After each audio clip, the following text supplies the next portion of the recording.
Bonjour à toi et bienvenue dans ce nouvel épisode de Nutri-Sophro, ton podcast bien-être pour te libérer des régimes et retrouver une relation plus saine à ton corps, à ton alimentation et à ton énergie. Si tu me regardes sur YouTube, tu vois que le setup n'est pas le même que la semaine dernière. J'espère que ce sera pas trop mauvais parce qu'en fait, je ne suis pas chez moi, mais j'ai décidé que j'allais continuer à enregistrer les podcasts, quoi qu'il arrive, en vidéo, donc on fait avec les moyens du bord. Aujourd'hui, j'ai envie de te parler de la nutrition, plus sur l'aspect santé, en partant d'une citation que je vous avais déjà partagée il y a plusieurs mois sur mon Instagram, une citation de Pierre Rabhi qui dit: «On mange tellement de choses toxiques que ce n'est pas bon appétit que j'ai envie de dire aux gens, mais bonne chance». Ça pique un peu, hein, mais si tu prends 2 secondes pour y réfléchir, est-ce que ce n'est pas tristement vrai? Est-ce que tu sais vraiment ce que tu mets dans ton assiette chaque jour? Est-ce que ce sont encore des aliments ou plutôt des produits transformés, modifiés, recomposés, jusqu'à totalement perdre le lien avec le produit d'origine et devenir un produit totalement fabriqué. Dans cet épisode, je vais te parler d'un sujet capital, la transformation radicale de notre alimentation par l'industrie agroalimentaire. Tu vas voir pourquoi notre nourriture d'aujourd'hui ne ressemble plus du tout à celle que mangeaient nos grands-parents. Comment faire des choix plus simples, plus sains, sans tomber dans l'obsession ou la culpabilité. Et pourquoi certains produits doivent être consommés comme l'alcool, de façon exceptionnelle, parce qu'ils ne sont pas faits pour nourrir ton corps, mais uniquement pour enrichir ceux qui les mettent en vente. Je vais aussi te partager un tout petit défi ultra concret à faire chez toi, pour reprendre conscience de ce que tu manges, sans jugement, mais toujours avec lucidité. C'est parti pour l'épisode du jour. Tu sais, comme moi, on pense souvent que ce qu'on mange aujourd'hui, c'est normal, parce qu'on a toujours vu ces produits dans les rayons. Si tu es de ma génération ou plus jeune, tu as toujours connu les céréales du petit déjeuner, les plats préparés, même les barres protéinées, les sodas light, les yaourts 0%. Mais en réalité, notre alimentation a complètement été transformée en quelques décennies. Le docteur Yann Rougier, dont je te parle souvent, cite cette phrase. Il dit: «Notre nourriture a plus changé en 50 ans qu'en 50 siècles». Et c'est vrai. Avant, on mangeait des produits locaux, bruts, de saison, non transformés. Aujourd'hui, on mange principalement des produits issus de l'industrie qui sont donc hyper transformés, la plupart du temps conçus en laboratoire plus que poussés dans les champs. Et ces produits sont devenus la norme. Ils sont accessibles, souvent bon marché, voire très bon marché, pratiques, parfois marketés comme healthy ou light, justement pour les produits 0%. Mais en réalité, tous ces produits sont bourrés d'additifs, de sucres cachés, de mauvaises graisses, d'arômes artificiels, de substances ultra addictives pour toi. Et oui, addictives. C'est pas un hasard si tu peux pas t'arrêter après avoir mangé un petit peu de chips ou un seul carré de chocolat. Ces produits sont littéralement pensés pour hacker ton cerveau. Il y a des tas de chercheurs qui font le dosage parfait entre le gras, le sucre et le salé pour que ton cerveau ait envie d'en manger et d'y revenir encore et encore. Ces produits ont évolué ultra rapidement, sauf que ton corps, lui, notre corps d'humain, n'a pas du tout évolué à la même vitesse. Il continue, lui, à te réclamer des nutriments dont il a besoin, des vitamines, des minéraux, des choses simples et vraies. Souvent, ce qu'on lui donne, c'est l'inverse. Résultat, on se sent tous plus fatigués, on digère mal, on grossit, on a des fringales, des inflammations chroniques, et on se demande pourquoi on n'arrive pas à perdre du poids, pourquoi on n'arrive pas à se contrôler, pourquoi on n'arrive pas à reposer le paquet de chocolat, le paquet de cookies, etc. Mais ton corps, il peut pas fonctionner au maximum de ses capacités si tu lui donnes en permanence du mauvais carburant. Ça ne te viendrait pas à l'idée de mettre du diesel dans une voiture essence et vice versa? Ça ne te viendrait pas à l'idée de mettre de la flotte dans le moteur d'une Ferrari? Alors, pourquoi nourrir notre corps avec des produits qui n'ont plus rien de vivant, plus rien de nourrissant? Ce ne sont même pas de vrais aliments. Ce sont des produits comestibles inventés par l'industrie. Et donc, dans cette citation, quand Pierre Rabhi disait bonne chance au lieu de bon appétit, c'était pas juste de la provocation, ça mettait le doigt sur une réalité. On nous empoisonne à petit feu, souvent avec notre consentement, parce qu'en fait, on ne sait plus vraiment ce qu'on mange et on a juste pris l'habitude d'acheter dans les supermarchés. La bonne nouvelle, c'est qu'on peut changer tout ça et je vais t'aider à faire le tri là-dedans. Mieux manger, c'est déjà mieux choisir. Face à tous ces choix alimentaires, je te comprends, tu pourrais te sentir découragé. Ou alors te dire que c'est trop tard, que tout est toxique, ça je l'entends beaucoup aussi en ce moment. Les gens me disent: «À quoi bon faire attention à ce que je mange? De toute façon, les poissons, ils sont pollués, la viande, elle est pleine d'antibiotiques». Bon, tu peux faire comme moi et faire le choix d'être végane, mais je le fais par une autre idéologie qui n'est pas seulement de choisir, si effectivement c'est pollué, parce que de toute façon, si on en arrive par là, tout ce que tu manges, effectivement, il y a des pluies acides et des pluies de pesticides qui tombent sur les champs et donc même les céréales, les légumineuses et les légumes, on pourrait considérer qu'ils sont pollués. OK, sauf que c'est pas la réalité. On est en 2025 au moment où j'enregistre cet épisode, il y a encore des moyens de bien manger. Tu peux effectivement faire le choix du bio, c'est un autre débat, mais en dehors de tout ça, il y a quand même une différence. Même si nos sols sont pollués et les eaux de pluie sont polluantes, admettons, c'est quand même toujours mieux pour ton corps que de manger des produits ultra transformés que tu achètes en supermarché et c'est pas si compliqué. Mieux manger, comme je te le disais, c'est simplement mieux choisir. T'as pas besoin de devenir parfaite du jour au lendemain. T'as pas besoin de virer tout ce qui est transformé dans ta cuisine et en 24 heures tout changer et repartir à zéro et ne plus jamais utiliser ces produits. Non. Le premier pas, c'est d'essayer de revenir à une alimentation qui ressemble plus à celle de nos grands-parents. C'est-à-dire une alimentation qui soit plus brute et plus vivante.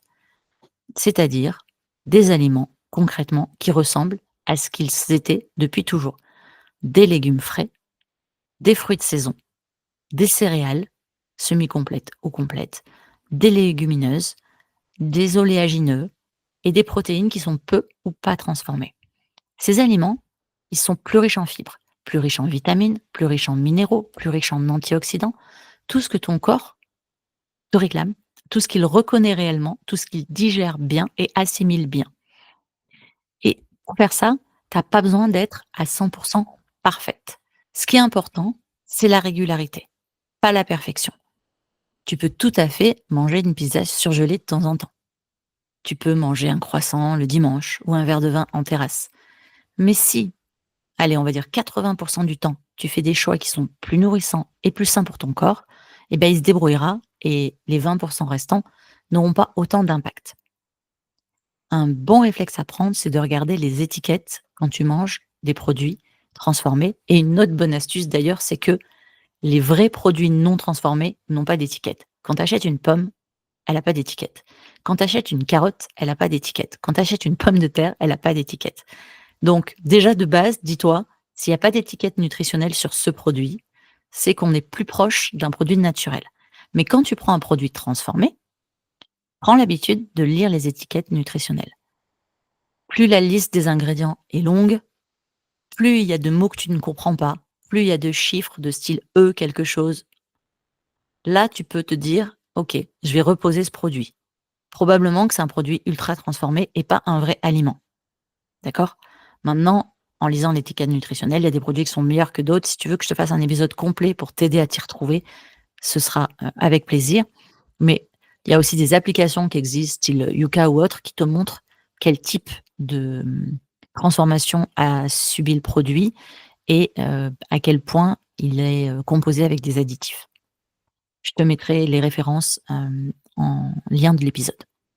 Mais l'idée, c'est de choisir des éléments le plus brut possible et de les cuisiner un petit peu. T'as pas besoin de faire un truc ultra compliqué. Tu prends par exemple du riz complet ou du riz sauvage, des choses comme ça, avec quelques courgettes sautées qui peuvent être des courgettes qui à la base étaient des courgettes surgelées. On en a déjà parlé des surgelés, c'est pas forcément mauvais si c'est le produit brut. Donc du riz complet, des courgettes et un œuf pour la protéine, enfin un ou 2 œufs pour la protéine ou si tu es végétarienne, végane comme moi, tu peux manger du tofu ou autre, protéine végétale. Tout ça, ça te fait un repas. C'est ultra rapide à préparer, tu peux même préparer à l'avance et réchauffer et c'est 1000 fois mieux pour ton corps qu'un plat tout prêt, effet minceur, qui en fait n'est pas du tout effet minceur, qui est plutôt effet, cancer. Mais ça, c'est un autre un autre sujet et quand tu vas réapprendre à cuisiner ces produits rapides, tu pourras te faire plaisir en mangeant les ingrédients qui te plaisent le plus, ceux que tu aimes vraiment.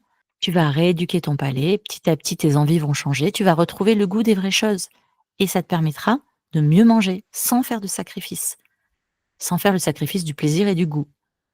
mais sans non plus sacrifier ta santé en mangeant n'importe quoi.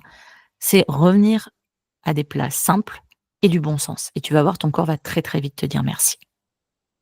Maintenant, attention, je ne te dis pas qu'il faut faire tout le temps, tout le temps, tout le temps des choix alimentaires santé, que tu as droit à aucun aliment industriel et il faut pas que ça vire à ce qu'on appelle l'orthorexie, c'est-à-dire le besoin de tout contrôler pour manger ultra sainement.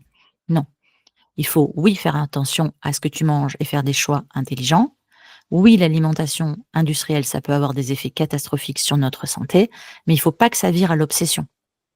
L'orthorexie, ça fait partie des troubles du comportement alimentaire qui consistent à toujours vouloir manger sain, ultra sain et à n'importe quel prix, au point de devenir rigide, stressé, isolé, culpabilisé par le moindre écart. Et ça, c'est pas sain non plus, d'accord? Je t'ai parlé plusieurs fois du stress que tu peux ressentir, et en fonction de ton alimentation et de ton rapport à l'alimentation. Si tu refuses absolument tout ce qui est transformé, que tu passes 2 heures à lire les étiquettes dans le supermarché, que tu ne peux plus manger à l'extérieur, que tu ne peux plus accepter d'invitation, là aussi tu fais du mal à ton corps.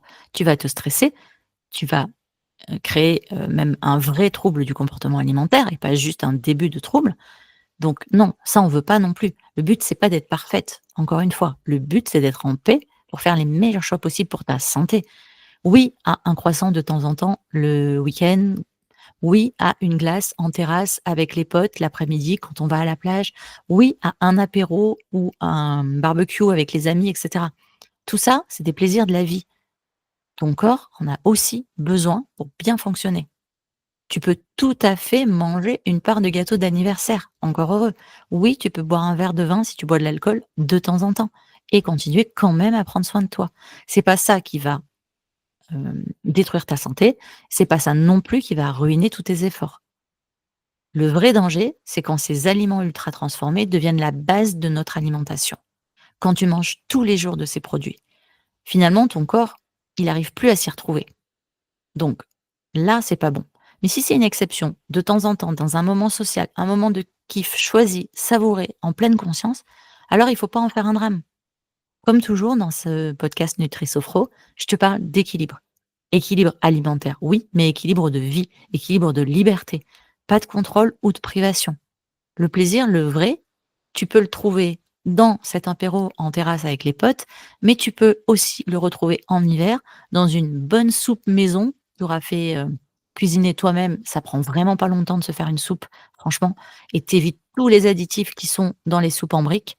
Tu peux aussi choisir en été de te faire une super salade pleine de crudités, pleine de couleurs avec des légumes ou alors une poêlée de légumes sautés bien assaisonnés.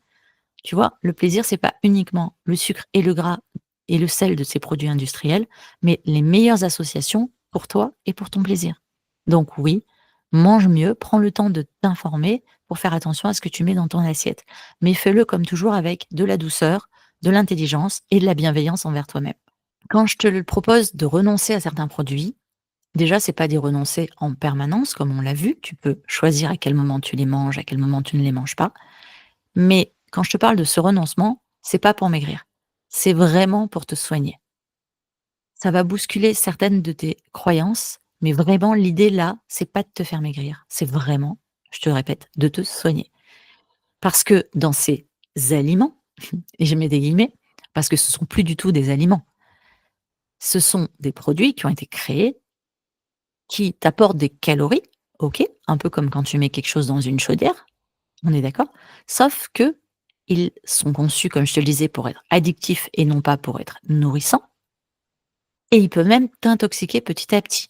Ces produits ne t'apportent pratiquement pas de vitamines, très peu de fibres, quasiment pas d'antioxydants. La plupart du temps, ce sont juste des calories vides, du sucre raffiné, des huiles de très mauvaise qualité et des additifs. Et à force de les consommer régulièrement, ton corps s'encrasse littéralement. C'est un peu comme si tu avais une chaudière. Quand tu as une chaudière, pour faire brûler, c'est le principe des calories d'ailleurs, hein, pour faire brûler et faire de la chaleur, tu prends des bûches de bois, tu les mets dans ta chaudière et tu l'alimentes. Ou alors tu prends, à l'époque des locomotives à charbon, tu mettais du charbon. Bon, bah, imaginons que pendant une période, pour faire avancer ce train ou pour faire fonctionner cette chaudière, tu as plus de bûches de bois de bonne qualité, tu as un bois, qui a été traité ou qui a été rempli de vernis, par exemple, tu vois? Tu recycles, tu récupères, du bois, tout abîmé avec de la peinture, du vernis et cetera. Tu vas les mettre dans ta chaudière ou dans ta locomotive, dans ta cheminée, ça va continuer à brûler, mais ça va brûler moins bien, ça va produire plus de déchets, ça va te faire une fumée noire pourrie qui sort de ta cheminée et ça va encrasser le tuyau de ta cheminée. Et ben ça, c'est exactement la même chose quand tu mets en permanence de la très mauvaise nourriture dans ton corps. Oui, ça va produire de calories et donc de l'énergie et donc te faire fonctionner à minima, mais ça va encrasser toute la machine. Parfois au point de boucher complètement les tuyaux et de casser la chaudière, donc ton corps. Donc oui, parfois, il faut être raisonnable et il faut dire non à certains produits. Mais comme je te le disais, pas dans l'objectif de perdre de poids, mais de retrouver de la vitalité, du confort digestif, de la clarté mentale et un équilibre hormonal. Et encore une fois, je ne parle pas de ne plus jamais en manger, d'accord? C'est comme l'alcool. L'alcool, on sait maintenant, quand même, avec le recul qu'on a, que c'est toxique. À moins d'être alcoolique, tu n'en bois pas tous les jours à tous les repas. Mais socialement, on a considéré que c'était un plaisir festif, occasionnel. Bon, bah, tu peux choisir d'en boire à certains moments de l'année, à certains événements. C'est exactement la même chose pour les sodas, pour les bonbons, pour les plats industriels ultra transformés et pour les pâtisseries. Ce n'est pas parce que un produit est légal et vendu au supermarché qu'il est bon pour toi. Le sucre raffiné, les céréales soufflées, les desserts allégés ultra chimiques, ce sont des créations industrielles, pas de la vraie nourriture pour ton corps. Et pourtant, à notre époque, on les consomme quotidiennement, parfois plusieurs fois par jour, comme si c'était normal. Ce que je te propose d'essayer, ce n'est pas du tout de renoncer pour toujours à tous ces produits qui te font plaisir, mais de les consommer en conscience, en les réservant à des moments exceptionnels et donc les traiter pour ce qu'ils sont, des exceptions, pas la base de ton alimentation. Et tu vas voir, quand tu vas commencer à faire ce tri et réalimenter ton corps avec des vrais aliments, plus vivants, plus sains, plus digestes, tu vas retrouver de l'énergie, de l'envie, de la clarté et probablement enclencher une perte de poids, si elle est nécessaire pour toi, si tu es en surpoids, parce que ça va devenir une conséquence de cette meilleure alimentation. J'espère que j'ai été suffisamment claire dans cet épisode. Donc tu vois, comme je le disais en intro, peut-être effectivement que c'est pas bon appétit qu'on devrait dire, mais bien bonne chance, si on continue à fermer les yeux sur ce qu'on met dans notre assiette. Je le partageais l'autre jour à une cliente parce que j'ai lu une statistique qui m'a fait un peu l'espérance de vie en bonne santé en France en 2025 pour une femme. Alors je sais pas de quand date l'étude, elle est peut-être pas de 2025, elle est peut-être de 2020 ou quelque chose comme ça, mais quand j'ai lu le chiffre, ça m'a fait peur. L'espérance de vie en bonne santé pour une femme, c'est 63 ans. L'espérance de vie réelle, elle est beaucoup plus élevée. Mais tu te rends compte, 63 ans, sans rentrer dans les débats politiques, en ce moment, 63 ans, c'est à peine l'âge de la retraite et probablement que quand nous, on arrivera à la retraite, ce sera plus 63 ans. Ça veut dire qu'on est en train de réinverser. Tu vois, la génération de mes grands-parents, quand ils prenaient leur retraite, ils étaient vieux, ils étaient usés, ils étaient fatigués et il y en a beaucoup qui mouraient, très proches de leur retraite. Et puis ça s'est inversé donc justement avec la génération de mes grands-parents à peu près, qui ont commencé pour certains à vivre plus longtemps, plus vieux. J'ai la chance d'avoir 2 de mes grands-parents qui ont plus de 90 ans qui sont encore là et qui sont en plutôt super forme. Mais si je fais le compte, ces gens-là, ils ont bien mangé pendant presque toute leur vie. Ils ont commencé, eux, à manger, j'allais dire de la merde, mais vous avez compris l'idée. Ils ont commencé à manger ces produits-là à partir des années 80-90 et ils en mangent pas tous les jours. Ils en mangent pas régulièrement. Parfois, ils en mangent pas du tout. Je vois, mes 2 grands-parents, ils ont un peu un bec sucré et ils aiment bien manger des bonbons, des pâtes de fruits, des choses comme ça. Mais ils les mangent, tu vois, dans les périodes de fête, à Noël, des choses comme ça et parfois ils font tirer le paquet, dans les mois qui suivent Noël, pendant plusieurs mois. Nous, on achète ça à n'importe quelle période de l'année. Ça devient la norme à chaque repas ou à chaque goûter. C'est pas des vrais produits et notre génération, si on continue comme ça et si nos générations, nos enfants et nos petits-enfants mangent comme ça, sachant qu'il y a de plus en plus d'additifs, de plus en plus de polluants, forcément, on ne peut pas aller vers une bonne santé en continuant à manger comme ça. Mais comme je te le disais, tu peux faire des choix conscients, très simples, donner à ton corps ce qu'il a besoin, du vrai, du nourrissant, du vivant, sans tomber dans l'extrême de toujours contrôler ce que tu manges. Manger mieux, ça doit pas être un objectif minceur, ça doit être un acte de soin et de respect envers toi-même, envers ton corps. Ce que tu mets dans ton assiette, ce que tu portes à ta bouche, c'est ce que tu offres à tes cellules, à ton énergie et à ton futur pour être en bonne santé et pour avancer concrètement. Donc, je te propose un petit défi tout simple pendant 3 jours. Là, maintenant, tout de suite, hop, dès aujourd'hui ou dès demain, sans changer ce que tu manges, note tout ce que tu manges dans une journée, sans te juger. Mais à la fin de la journée, tu prends cette feuille où tu as noté et tu prends un stabilo et tu surlignes en vert, par exemple, peu importe, tout ce qui est brut, frais, peu transformé ou pas du tout transformé. Et en orange, tout ce qui est industriel ou ultra transformé. Pas pour te culpabiliser, juste pour que tu puisses voir vraiment visuellement, l'avoir sous les yeux, la proportion que ça représente sur un repas, sur une journée, sur 3 jours. Et avec ça, tu pourras faire des ajustements et des choix plus sains pour commencer à te reprendre en main.